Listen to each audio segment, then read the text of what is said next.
इंदौर के गौरव कुछ क्षत्रिय समाज के अध्यक्ष और आप महाराजा छत्रसाल समिति के आप अध्यक्ष हैं, मुकेश सिंह चौहान जी हैं।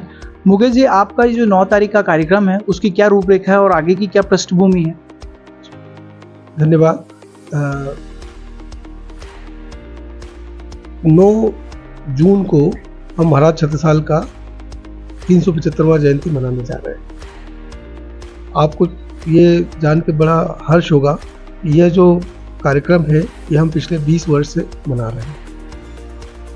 सन 2004 में महाराज छत्रसाल की इंदौर में बॉम्बे अस्पताल चौराहे पे प्रतिमा लगी थी और राजनाथ सिंह जी उस समय उसके मुख्य अतिथि थे। इंदौर में उस समय महाराज छत्रसाल के बारे में लोगों को बहुत कम पता था, जबकि महाराज छत्रसाल जो है ये औरंगजेब और शिवाजी के समकालीन थे।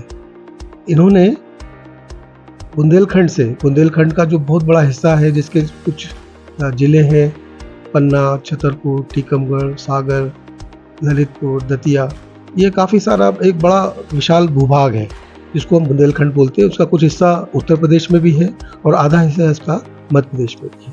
तो करीब 400 साल पहले जब यहाँ पर मुगलों का काफ़ी प्रभाव था और यहाँ के जो छोटे मोटे राजा थे वो सब मुगलों के साथ मिलके वहाँ की प्रजा को परेशान करते थे, अत्याचार करते थे और हमारी संस्कृति जो थी वो खतरे में पड़ी थी।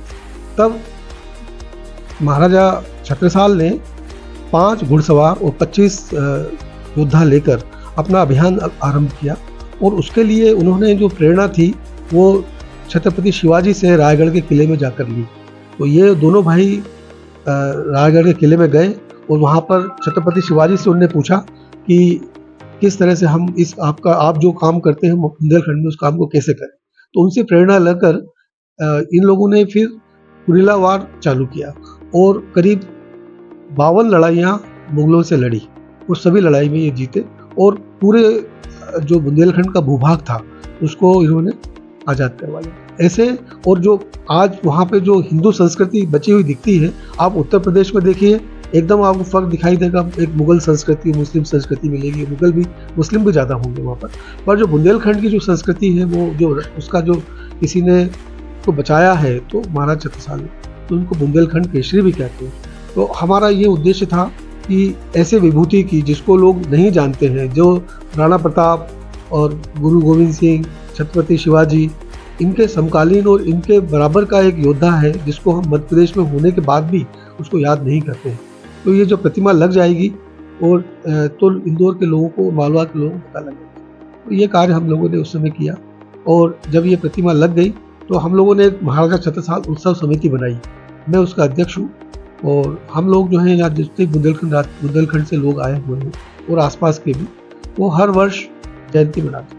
इस बार हम 375वीं जयंती मनाने जा रहे हैं और इसमें सारे ही लोग इकट्ठा होते हैं, माल्यार्पण करते हैं, छत्रसाल के बारे में बातें करते हैं।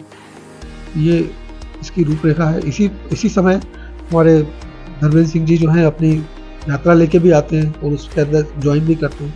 ये प्रोग्राम सिर्फ क्षत्रियों का ही नहीं होता है, इसमें बुंदेलखंड के सभी समाज के लोग इसमें ज्वाइन करते हैं, क्योंकि महाराज छत्रसाल जो थे वो बुंदेलखंड के सभी लोगों को रिप्रेजेंट करते थे और उनके बारे में कहा जाता है कि जो बोले सो भली, छत्रसाल महाबली। मतलब छत्रसाल का नाम लेकर कोई भी काम आप आरंभ करेंगे तो आपका काम सफल होगा। तो ये आपके विचार काफ़ी अनुकरणीय है कि क्षत्रिय जो समाज है वो महाराजा छत्रसाल को भी याद करे और शायद इसी दिन आप लोगों का जो अन्य कार्यक्रम है वो महाराणा प्रताप जी का भी कुछ आप लोगों ने विशेष रखा हुआ है। तो इसमें आप लोग कहाँ से ये प्रोग्राम प्रारंभ करेंगे और कहाँ इसका समापन होगा? देखिए, उस दिन जो क्या होता है कि कितनी मतलब आश्चर्य की बात है कि दोनों सूर्यवंशी क्षत्रिय थे और दोनों का जन्म जो है एक ही दिन हुआ है और दोनों ने मुगलों से लड़ाई लड़ी, राणा प्रताप और ये बड़े आश्चर्य की बात है। तो राणा प्रताप और इनके कार्यक्रम साथ में होते हैं। उस दिन मध्य प्रदेश शासन ने छुट्टी भी डिक्लेयर करी है, पर इस बार तो संडे है, तो इसलिए हम सब चाहते हैं कि ज़्यादा संख्या में लोग सभी प्रोग्राम में हिस्सा लें। सवेरे जो है दोनों प्रतिमाओं पर माल्यार्पण होता है, छत्रसाल की प्रतिमा पे भी और राणा प्रताप की प्रतिमा पे भी। फिर कुछ यात्राएं निकालते हैं, जैसे करनी सेना की यात्रा हमारे चौराहे पे आती है। फिर शाम को एक शौर्य यात्रा निकाली जाती है जो बड़ा गणपति से राजवाड़ा तक जाती है। तो वो भी एक प्रोग्राम होता है, वो उसमें प्रताप शौर्य यात्रा बोलते हैं, पर उसमें छत्रसाल और जितने भी महापुरुष हुए हैं उन सब के बारे में कहा जाता है। और ये सप्ताह हमारे लिए राजपूतों के लिए बहुत ही महत्वपूर्ण है कि इस सप्ताह में शुरुआत हम पृथ्वीराज चौहान से करते हैं और इसका समापन जो है राणा प्रताप और महाराज छत्रसाल से। तो आप अपने इंदौर शहर के क्षत्रियों को कुछ संदेश दीजिए, अपने अनुजों को, अपने अग्रजों को।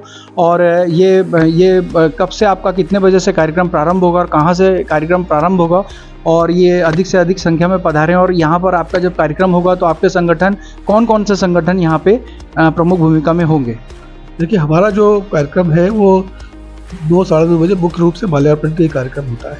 और ऐसा कार्यक्रम जो है पूरे इंदौर में कहीं नहीं होता है कि माल्यार्पण को एक उत्सव के रूप में मनाया जाए। अब जितने भी बड़े बड़े महापुरुषों के आप देखते हैं प्रोग्राम, उसमें 10-12 लोग इकट्ठा होकर माल्यार्पण करके निकल आते हैं, पर हमारे प्रोग्राम में करीब 250-300 लोग कम से कम आते हैं। वहाँ पे अच्छी तरह से माल्यार्पण भी करते हैं और जो उनके संदेश थे वो भी दिए जाते हैं।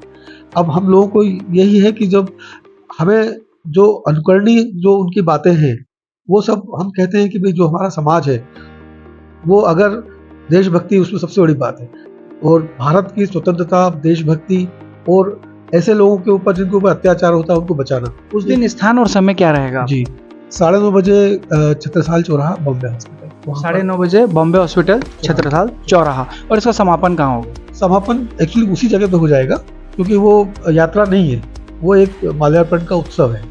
तो करीब 1-1.5 घंटे बाद उसी जगह पे समापन हो जाएगा। उसी जगह पे समापन हो जाएगा उस दिन। अभी जो आप लोगों की जो सभा है वो अपने समाज के लिए कोई विवाह का आयोजन या कोई सामूहिक विवाह, या जो आपके प्रतिभावान विद्यार्थी हैं उनके लिए कोई छात्रवृत्ति की योजना की कोई घोषणा करेगी?